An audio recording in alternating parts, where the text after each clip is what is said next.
बंद कयो। न्यूजीलैंड में इंसाननि जो क़त्लेआम बंद कयो। फ़लस्तीन में इंसाननि जो क़त्लेआम बंद कयो। सीरिया में इंसाननि जो क़त्लेआम यमन में इंसानियत जो क़त्लेआम बंद कयो। सॼी दुनिया में इंसानियत जो क़त्लेआम बंद कयो। इंता पसंदी बंद कयो। दहशतगर्दी बंद कयो। दहशतगर्दी बंद कयो। यमन में माण्हू मारण बंद कयो।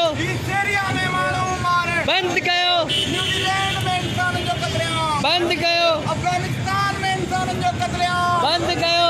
सॼी दुनिया में इंसाननि जो क़त्लेआम बंद कयो। ही माण्हू मारण बंद कयो। माण्हू मारण बंद कयो। घर उजाड़ण बंद कयो। घर उजाड़ण बंद कयो। मासूम माण्हुनि जो क़त्लेआम बंद कयो। मासूम माण्हुनि जो क़त्लेआम बंद कयो। मासूम माण्हुनि जो क़त्लेआम बंद कयो। मस्जिदुनि में माण्हुनि जो क़त्लेआम बंद कयो। चर्च में बोली माण्हुनि जो कहते हैं। क़त्लेआम गाल्हि कर। में माण्हुनि जो क़त्लेआम बंद कयो। गिरजा में माण्हुनि जो क़त्लेआम बंद कयो। मंदरनि में माण्हुनि जो क़त्लेआम बंद कयो। बारगाहुनि में माण्हुनि हीरा जो तुम ही। क़त्लेआम शहरनि में माण्हुनि जो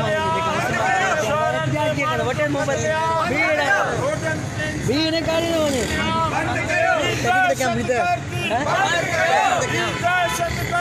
जेके भी मुसलमान शहीद थिया आहिनि यमन में हाली में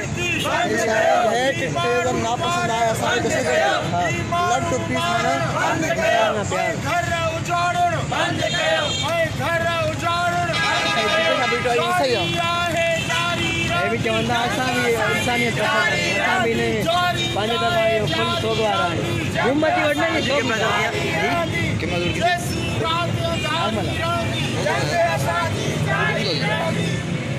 भाई वो फ्लैश ये करे फ्लैश बंद।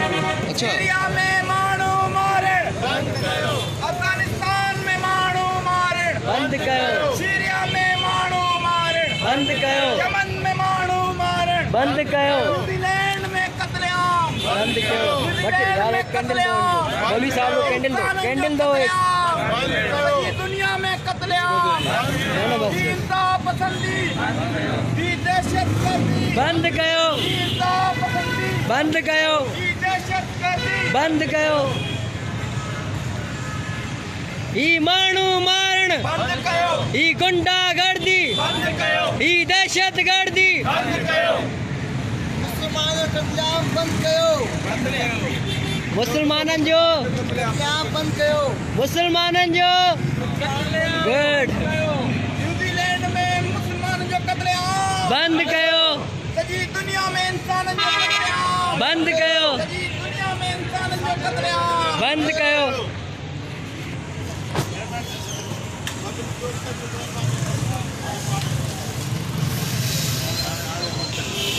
फिनिश क्यों नारेबाजी क्यों है बस बंद क्यों बस